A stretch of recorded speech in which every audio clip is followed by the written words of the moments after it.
the booth. I only say what is true. She don't know Jimmy Choo. What up, though, J Nation? It's your boy J Pitts, and you are watching J Nation TV. Man, I gotta say, the support is real. Usually it takes a long time for like my videos to get this many views organically, so I'm just celebrating the fact that we here, y'all are showing support. And this is a really good story, man. I can't even lie. This is a very good story because it ends very well. And you guys are very eager for part two. Usually I do on Wednesday a psych and society video where I tell my opinion about how psych affects certain aspects of society. But on the heels and the hinges of what we just discussed with this particular story, I think it fits the narrative of what we're doing on Wednesday to give a part two and to talk about how this is relevant to the larger society, because it is. You know, people have children that are currently in school that have teachers. This is something that we would see on like Law and Order SVU, but it really happened. So for those of you that are here, I know y'all are on the edges of your seats wanting to know what ended up happening to the teacher, how the information that the young lady shared with me got divulged to the staff. How did she feel about that? Was it a consensual thing for her? Does it matter?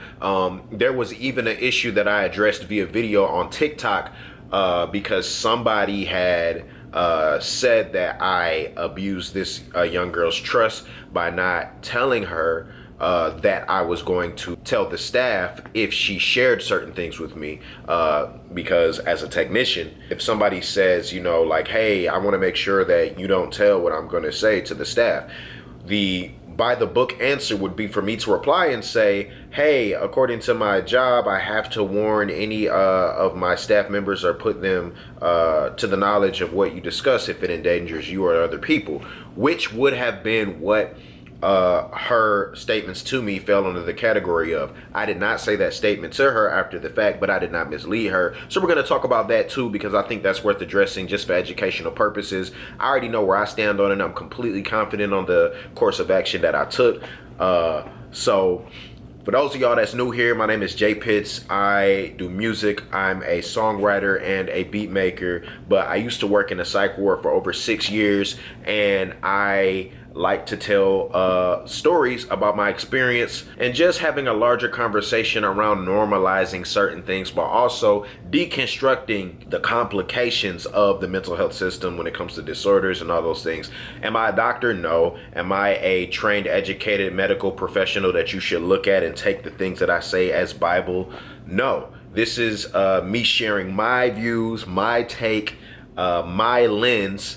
And the community that we have is comprised of people that are also from all over, whether you have different mental health disorders, whether you have worked in that field, or whether you are just a viewer that loves the entertaining content. So whatever you're here for, definitely make sure you drop a like on this video. If you're not subscribed, you need to make sure you do that, because we're posting videos 3 times a week, every Sunday, every Wednesday, and every Friday. On Sundays, we do a Psych Ward Sunday where I tell a story about something in the ward. On Wednesdays, I kind of already told you guys about like Psych and Society and my opinions on that. And on Fridays, I do reaction videos, but that's also a time where I react to you guys' stories that you send in, and you can send in your stories to my email. I got a new email now for the stories called jpits.stories@gmail.com, and I will read and review your stories. I'll respond to you, and then potentially share your video or share your story anonymously on my channel with your consent. I won't do any of these things without your consent. I'll make sure that when you send it in, because you can send me in a story that you don't want to be put in a video, because I'll ask after I read it. So yeah, I'm in Nashville on business right now, doing some music videos and doing a whole lot of different stuff for my music, because 2022 is going to be a great year. So I still want to make sure I'm giving you guys some content and being consistent. But right now, what I want you guys to do in the comment section is tell me your favorite month of the year. What is your favorite month of the year? Mine is like June. July is a close second.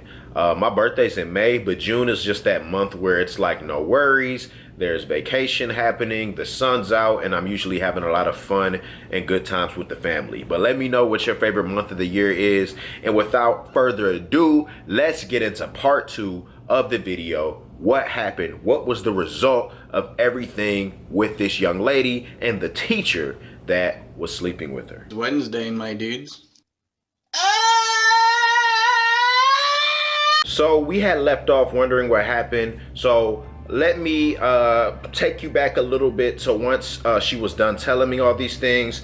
Once this young lady had realized that this guy was actually abusing her, and thank God she came to the understanding that this was the case and where she wasn't still defending him and whatnot. Thank God I was able to build that trust with her to where I allowed her to express herself. Therefore, having that validation, that acceptance, and knowing that I heard her out, I used reflective listening. That is something you do to just ensure that you're accurate as to what somebody's saying. So for example, if I told you like, sometimes I just feel like, the world is crashing down on me and everybody is against me and I don't have any support from people that I love, that's not true. But let's say I said that. If you're listening to me, reflective listening would be you saying, okay, so I hear that you're frustrated. I hear you say that the people that you care about most aren't supporting you, and that can be stressful, and you feel like things are crashing down on you. Is that right? It does wonders for people. It makes them feel like you understand them. It makes you feel like you're following them, and it also gives that chance for a connection that what they're saying to you is falling in safe hands. So we had that. And so after that, I told her, I said, wow, I said, I think it would be a very good idea to discuss this responsibly. I said, now I know you told me that you don't want me to discuss this with staff, but I really don't want you to fear that you'll be getting in any trouble about this. I think, matter of fact, that we could use this to help you to be connected to your parents, because they are concerned, and you've told me, as she told to me, how like they've been asking her these questions, but she's just so ashamed that they'll be upset with her. But based on what she was communicating to me about her parents, and even seeing her parents come in during visiting hours, they were mainly like, it's like the parents had a wake-up call, like, wow, we're dropping the ball on our baby girl because we don't have our adult issues figured out. And I don't judge them for that, because life happens. Adults, parents, married people go through things, and it affects the family. And sometimes you can have a more calmer wake-up call to get things together, rather than to have something happen as unfortunate as this.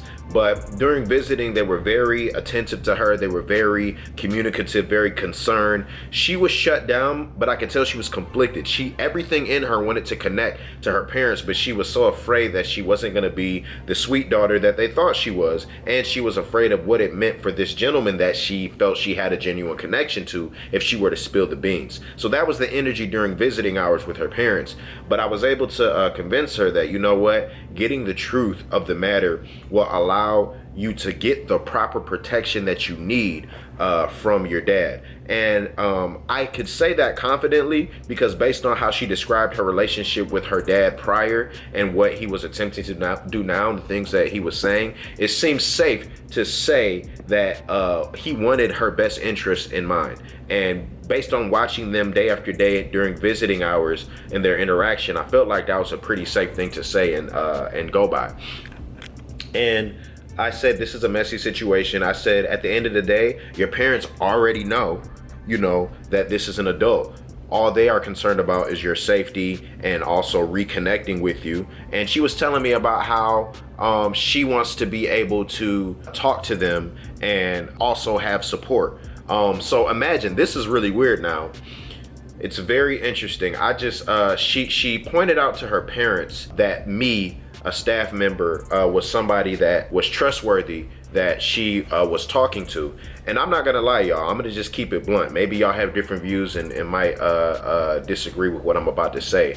But me personally, I was quite nervous about this interaction because as a parent, if you have a daughter that is being taken advantage of by a male, and she points out another male that she has found to have a connection to and build trust with, you might be skeptic as a parent. Like, what the heck? Not another one. What are you doing? Who are you? What the heck's up with you? Like, how can I trust you? Like, I definitely understand that patients or parents had trust issues in that regard. And here I am, this black dude, just like, yeah, so I've been talking to your daughter, type deal. So I was nervous about it, but I could tell her parents were nervous. I was as professional as possible. I used the calmest, most non-threatening posture and position as possible. And they were just thankful. They're just like, thank you so much for being there for our daughter.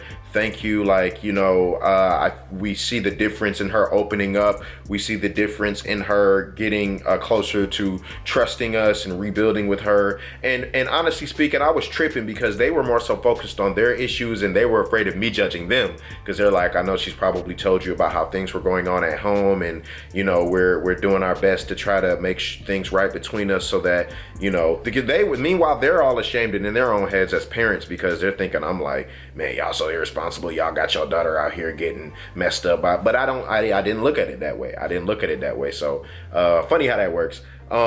So after she has her visit with her parents, she tells me, okay, I don't know why my camera zoomed in like that, but she tells me, I'm ready. It's okay for you to talk to staff and we can have a big meeting about this and what actually happened.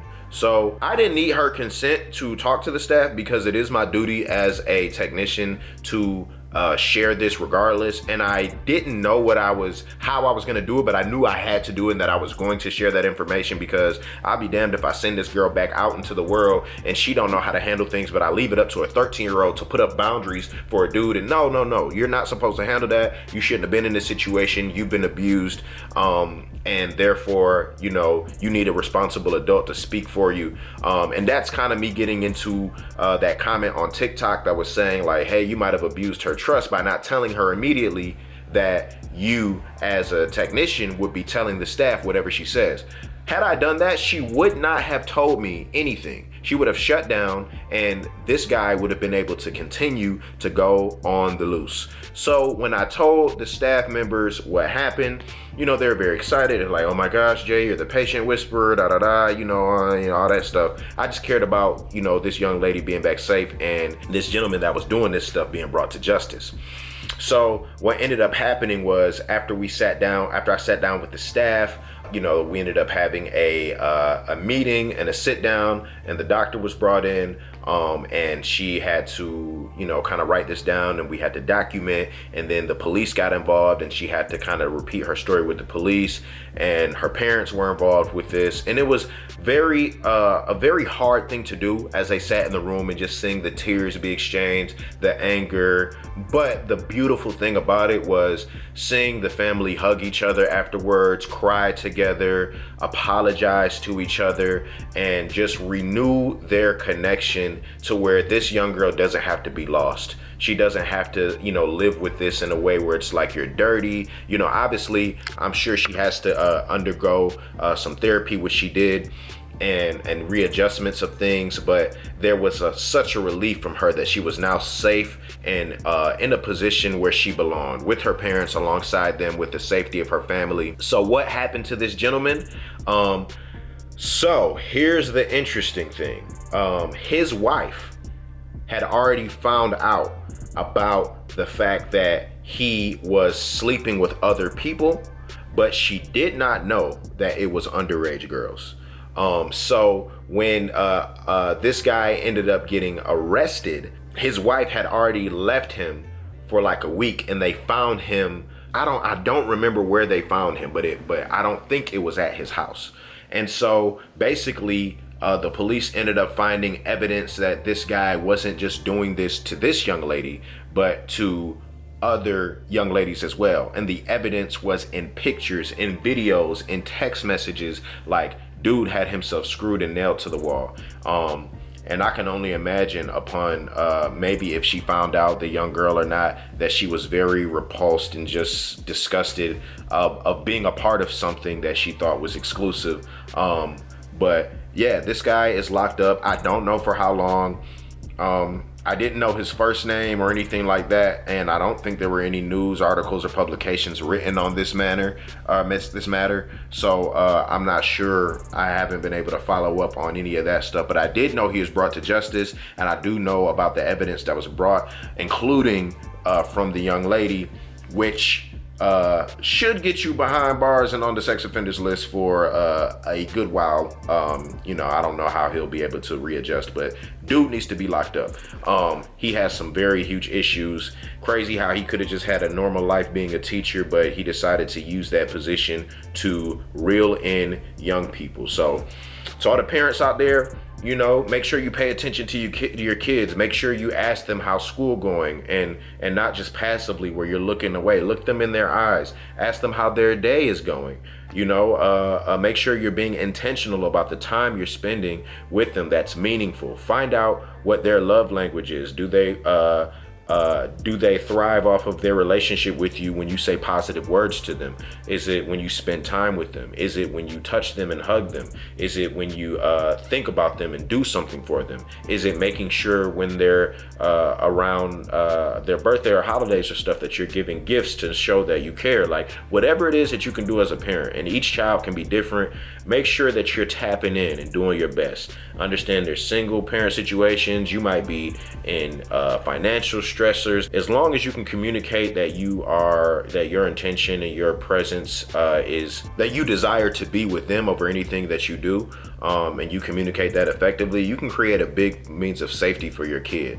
I have a 4-year-old daughter, and she was able to communicate to me some things she didn't like. I can tell the things that I affirmed her on about, like, yeah, it's okay for you to not like that. It's okay for you to like these friends over these friends, and no, it's not okay for people to treat you in these ways. And to validate her like I did, it meant a lot for her, and she has just walked in the confidence of what me and my wife has built for her. And we're just trying to figure it out. I ain't no professional in this. Y'all might hear the way I talk and be like, this guy's got, but it's like, really, I'm not.